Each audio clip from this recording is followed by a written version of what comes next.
Please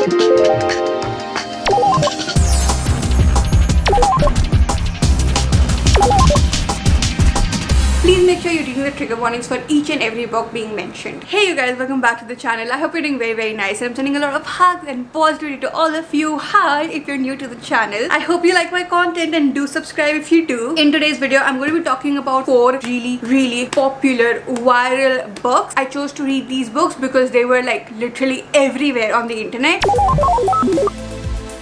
I was incredibly excited about You've Reached Sam. I read the blurb and it was actually something very different from what I have read before. It's the story of 17-year-old Julie who has recently lost her boyfriend. She's not able to deal with that loss, and so she does what she can, which is she calls her boyfriend even if he is dead, just to listen to his voice in the voicemail. But the crazy thing is that when she calls, Sam, who is the boyfriend that died, picks up the phone. I read the blurb and I was beyond excited to read where the story is going to go. And as I went into the first chapter, I think it was one of the most gloomiest things I've ever read in my entire life. It felt like all of the characters that are being introduced have a dark cloud on their head and they're constantly living with it, but not in a funny way, in a very sad manner. This book is only 293 pages. I guessed that I would read it in around 5 hours, but I ended up finishing it in 3.5 hours, which is faster than I usually read. I also really love the cover. It's so beautiful with the blue and the pink and the cherry blossom, and you can see the difference in their world. However, when I did get into the book,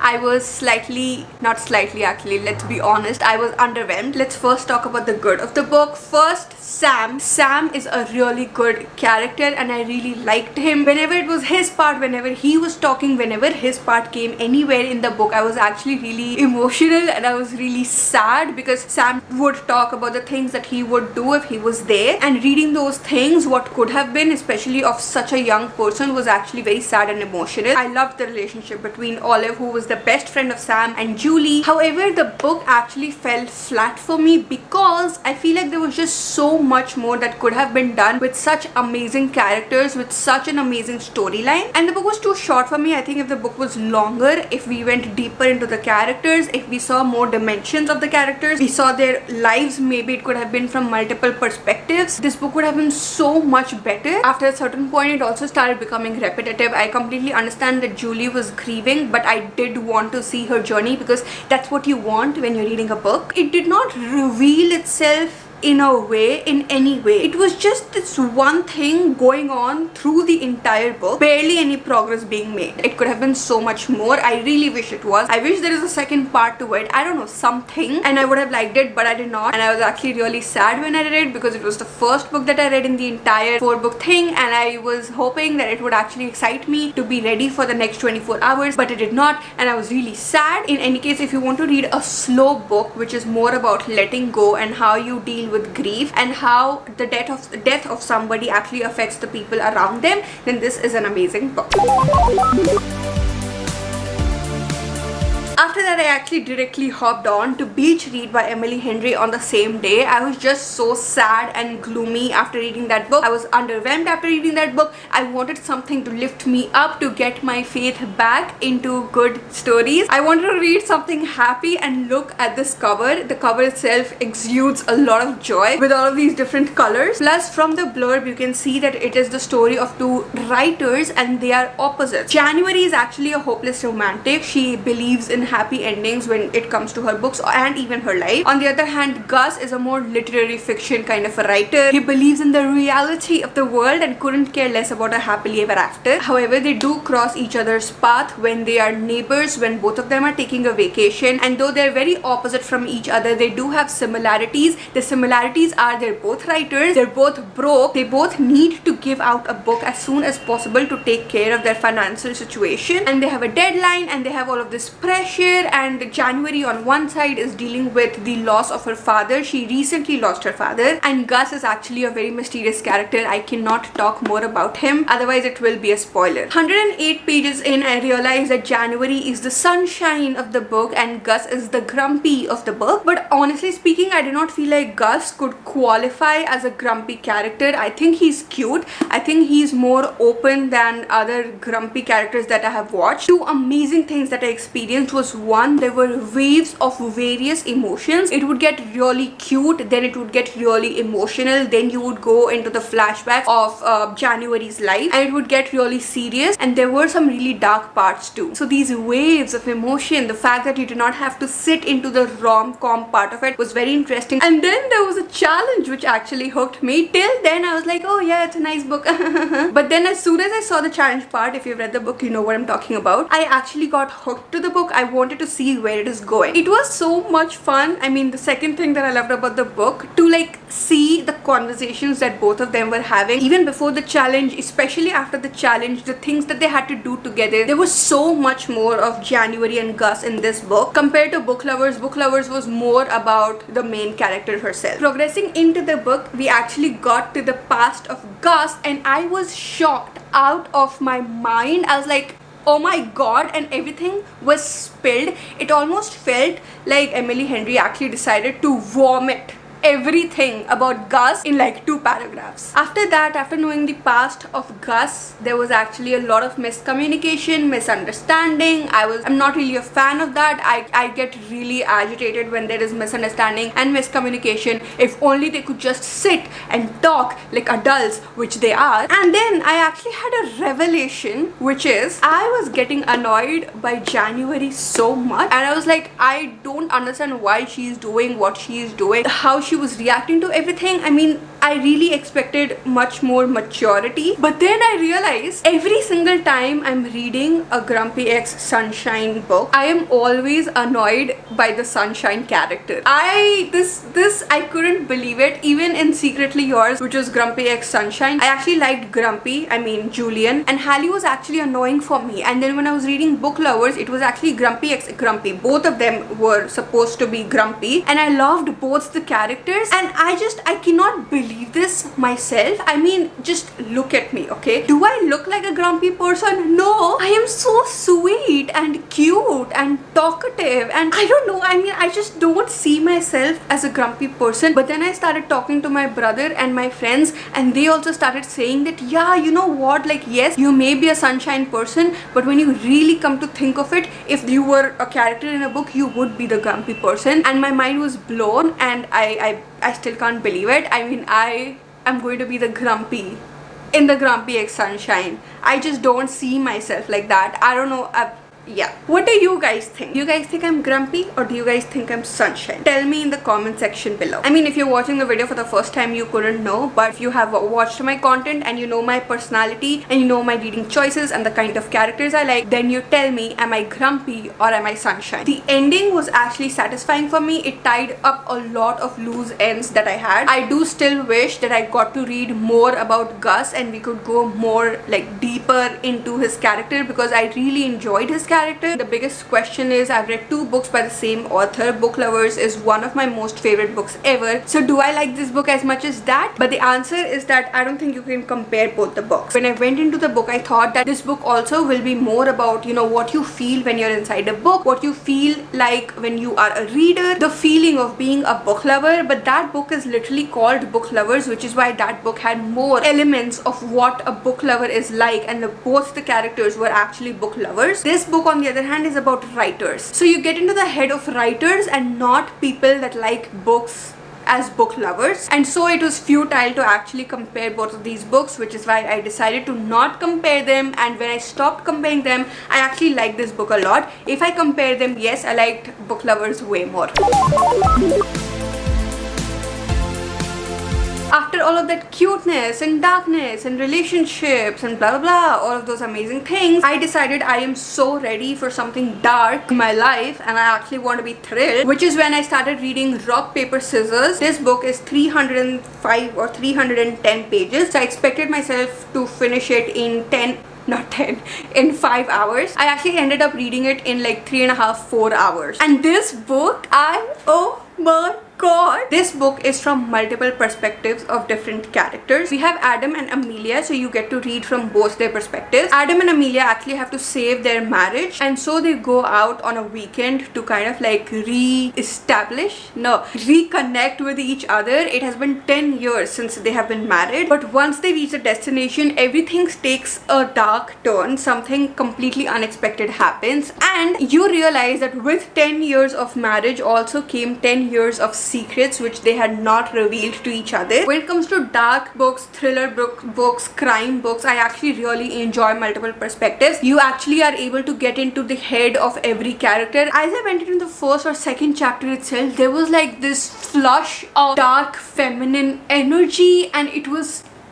I think I'm very much allured by dark feminine energy in such books, so that instantly caught my attention. Something that stood out in the book for me was the attention to detail in the book. If they were talking about some other objects, then that object would be there in the headline nahi, what do you call it? Heading of the chapter. I mean the name of the chapter. Amelia is a caretaker of dogs, so that's why there was a dog, and Adam is actually a writer. He's a screenwriter, which is why there is a typewriter for Adam. And I just really enjoyed these little details. As I went deeper into the book, I was confused. I actually also thought that I have predicted the ending. There were just so many things going on, and I knew for a fact that there are hints and clues everywhere, like everywhere. Almost 200 pages in, I also thought that I did predict the ending, but when I went beyond 200 pages, I realized that I have predicted nothing. You think you know something, but you don't. I am telling you, at this point, I was like, if the ending is not satisfying, and this was like towards the last 50 pages where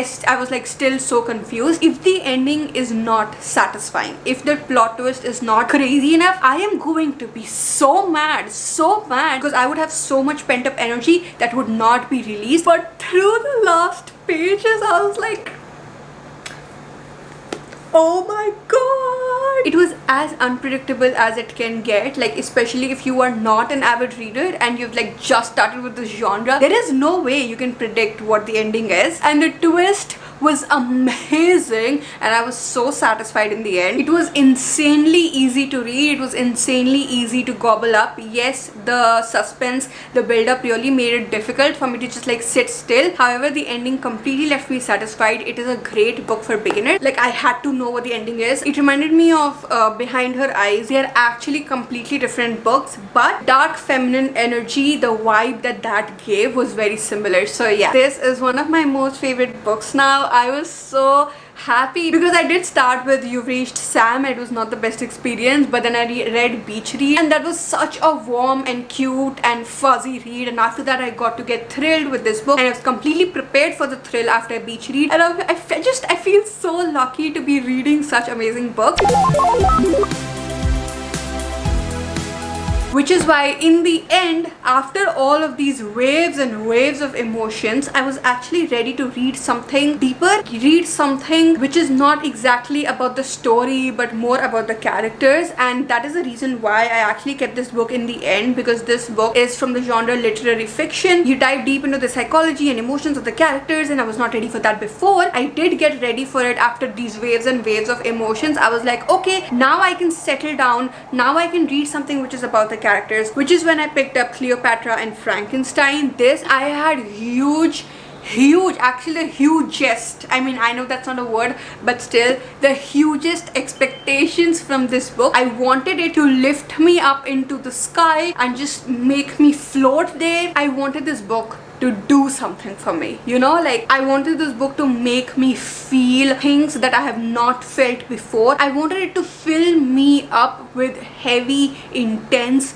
emotions. As I got into the book, I was already in love with the first chapter. I think it is one of the most beautiful first chapters that I have ever read in my entire life. Just like the instant connection that Cleopatra and Frankenstein had, it was just beautiful when people meet and they just instantly click and it just all sits together. It gives me a lot of pleasure. And in the second chapter you come to know that after that, I mean, it had been 6 months and they were already married. The chapters of the book are actually different months, but the interesting part is that you are not only looking at Cleopatra and Frankenstein and their relationship from their perspective. Each chapter is actually from a fresh perspective of either one of their family members or one of their friends. Because of that, the book was interesting for me throughout because I felt like I'm reading a new book every single time I started the chapter. Even like in real life, for example, when you look at a person, you can only see them from your perspective. But once you start listening about them from other people, hear about them from other people, you actually get a different perspective of different people,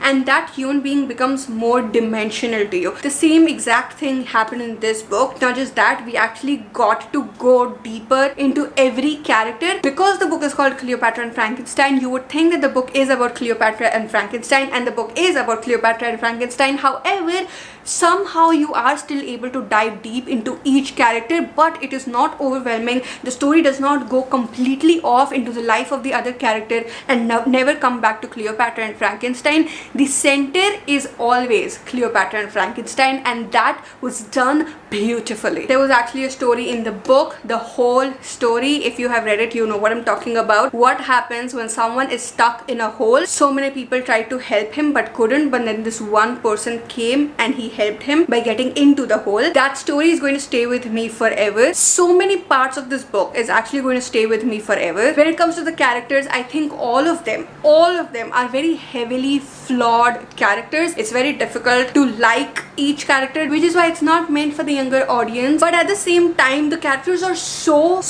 human and they're just so real that you are also emotionally attached to them. When it comes to Cleopatra and Frankenstein as characters, I think they did have a sliver of Cleopatra and Frankenstein, the popular characters. Frankenstein being a monster, Cleopatra being a muse. It actually felt like Cleopatra is a painting who everybody likes to look at, but no one is actually seeing her. There are themes of various mental health issues and it has been portrayed in the most beautiful manner ever. It's written so beautifully and so lyrically that it actually is beautiful to read it, but at the same time you're gaining a lot of awareness about a lot of things. Everything that Cleopatra goes through, it almost feels like she is in a room or in a glass room and you can see that she can see the other person and the other person can see her, and the other person is trying to say things to her, but the glass is actually soundproof and Cleopatra does not let those things come to her, and you would get annoyed by her. But when you look at her past and the kind of person that she is, you realize why she's doing it. When I was inching towards the end of the book, I was really agitated and I was frustrated with the characters. I was frustrated with what is going on. However, the ending satisfied me on another level. It has filled me up in a way that I don't know which book has filled me up like this recently. I have been defining this book as a delicious reading experience, which actually reminds you of what the joy of reading is, how reading is a blessing, how it can take you to places which you wouldn't go to generally. In your head and in your heart, it is almost like a cupcake because of how delicious it was to read and how beautiful it is when you look at it with the pink and the blue and the white. The connection that Cleopatra and Frankenstein have is one of the most beautiful connections ever. You would think that the ending is not happy, but I think it is one of the happiest endings I have ever read in my entire life. And I think I spoke the longest about this book, but yeah, this book was actually sensational. It is one of my most favorite books ever, and I'm going to be recommending this book so much. And with that, we come to the end of the video. I finished reading Cleopatra and Frankenstein in how many hours? I finished reading this book in 9 hours, which it took me long enough to finish this book. How many pages is it? This book is of 368 pages, so it should have taken me like 6 hours, but it ended up taking me a lot more because I was writing so many notes from this and I was highlighting so many parts and I was actually soaking it in, and that brought us to what, 22 hours? I finished reading all 4 books in 22 hours. Yay! Now let me tell you which one is worth the hype and which one isn't. Cleopatra and Frankenstein is actually, I feel like, not hyped enough at this point because of how beautiful it is. It's a must read. Each read I would say is like a 50-50, though it is definitely a must read. This book is definitely worth the hype. You have to read this book. And in the end, You've Reached Sam, I think this is an overhyped book. I'm sorry if you like it, okay? I'm really sorry, and I don't like saying bad things about books, but it is the truth. It is actually very overhyped, and I don't think anything, like, you're missing out on anything if you don't read the book. And with that, we come to the end of the video. Thank you so much for watching the video. Please do like, share, subscribe if you liked it. I'll see you guys very, very soon. Bye.